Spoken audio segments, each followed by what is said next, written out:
ఉద్యోగ ఉపాధ్యాయుల సంక్షేమాన్ని రాష్ట్ర ప్రభుత్వం గాలికి వదిలేసిందని యూటీఎఫ్ జిల్లా అధ్యక్షులు మాదన విజయ్ కుమార్ ఆరోపించారు.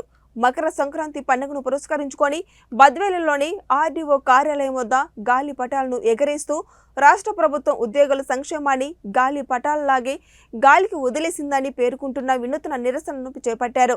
ఈ సందర్భంగా మాదన విజయ్ కుమార్ మాట్లాడుతూ ఉద్యోగ ఉపాధ్యాయుల సంక్షేమానికి పాటుపడుతున్నామని, ఉద్యోగులకు మెరుగైన వేతనాలు చెల్లిస్తామని, తాము అధికారంలోకి వస్తే వారంలోపే కాంట్రిబ్యూటరీ పెన్షన్ విధానాన్ని రద్దు చేసి పాత పెన్షన్ విధానాన్ని పునరుద్ధరిస్తామని, ఎన్నికలకు ముందు హామీలిచ్చి ఉద్యోగాలు అందడంతో అధికారంలోకి వచ్చిన జగన్మోహన్ రెడ్డి సర్కార్ గద్దెనెక్కక ఉద్యోగ ఉపాధ్యాయులను పూర్తిగా విస్మరించిందన్నారు.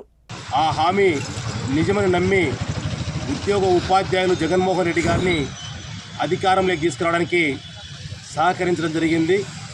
ఈ 4.5 సంవత్సరాల కాలంలో ఉద్యోగ ఉపాధ్యాయులకు జగన్మోహన్ రెడ్డి గారు చేసింది శూన్యం. పైపెచ్చు చరిత్రలో ఎన్నడూ లేని విధంగా జీతాలలో కోత విధించి చరిత్రకు ఎక్కడం జరిగింది.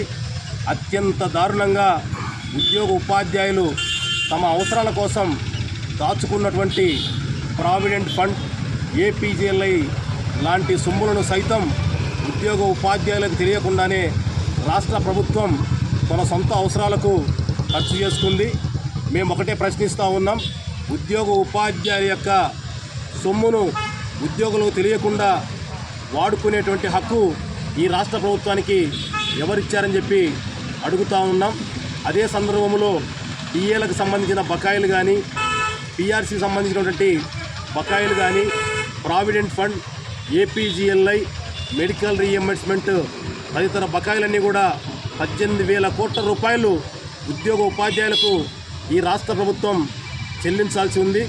మరి మా బకాయిలు మాకు చెల్లించని చెప్పి ఈ రాష్ట్రంలో ఉన్నటువంటి ఉద్యోగ ఉపాధ్యాయులు ఎన్నిసార్లు నిరసన చేపట్టినా కనీసం ఈ రాష్ట్ర ప్రభుత్వం స్పందించేటువంటి పరిస్థితి లేదు. పైపెచ్చు ఉద్యోగ ఉపాధ్యాయులు తమ సొమ్ము తమకు చెల్లించాలని చెప్పి పోరాటాలకు పిలుపునిస్తే పోలీసుల ద్వారా అరెస్టులు చేసి ఉపాధ్యాయులను, ఉద్యోగులను నిర్బంధించేటువంటి విధానాలకు ఈ రాష్ట్ర ప్రభుత్వం మరి పాల్పడుతూ ఉంది.